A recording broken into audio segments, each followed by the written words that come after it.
प्रणाम। मैं गायत्री अपने चैनल में दोस्तों आप लोग का स्वागत और अभिनंदन करती हूँ। आप लोगों के बीच एक प्यारा सा बेटी विवाह के सुहाग गीत प्रस्तुत करने जा रहे हैं। बहुत ही दर्दनाक है। कैसा लगा कमेंट करके ज़रूर बताइएगा। जो गलती हो क्षमा करिएगा आप लोग दोस्तों।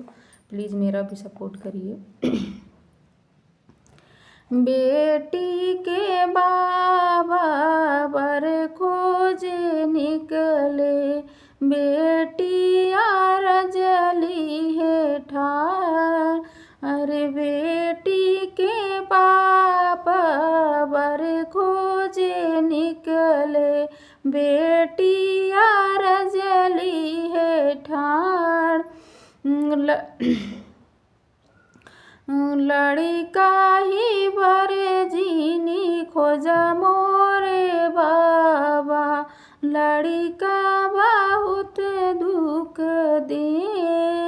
अरे लड़का ही बरे जीनी खोजा मोरे बाबा, लड़का बहुत दुख दे। दिनवा में लड़का खेलाई कूदाई, रतिया में सोवाई माया के गोदी। अरे दिनवा में लड़का खेलाई कूदाई, रतिया में सोवाई माया के गोदी। बेटी के बाबा यार बर खोजे निकले, बेटिया रजली है ठार।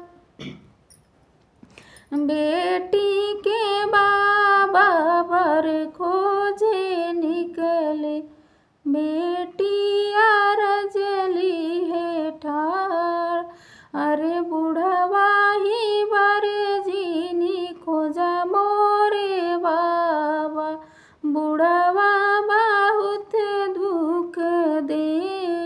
बुढ़वा ही बर जीनी खोजा मोरे बाबा, बुढ़वा बहुत दुख दे।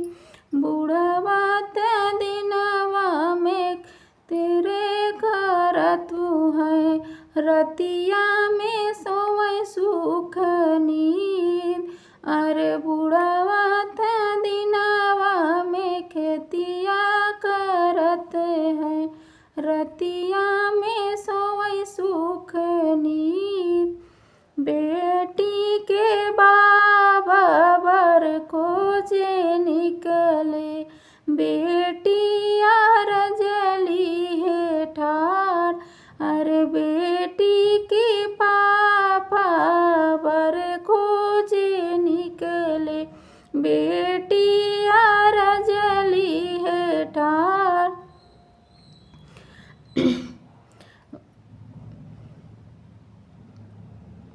गोरा ही बर जीनी खोजा मोरे बाबा, अरे गोरा ही बर जीनी खोजा मोरे बाबा। गोरा ही दिन में जुल्फी सवार, अरे गोरा ही बर बाबा दिनवा में जुल्फी सवार। अरे रतिया में सोवै सुख नींद।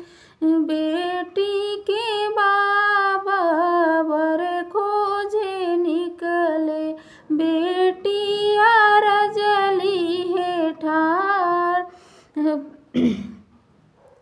अरे सांवर ही बर खोजा मोरे बाबा, अरे सांवर का कृष्ण कन्हाई। अरे श्यामा ही बर खोजा मोरे बाबा, श्यामा ही कृष्ण कन्हाई। उनके ही संग बाबा सुख निध होई। अरे बेटी के बाबा बर खोजे निकले, बेटिया रजली है ठार। अरे बेटी के बाबा बर खोजे निकले, बेटिया रजली है ठार। कैसा लगा कमेंट करके ज़रूर बताइएगा दोस्तों।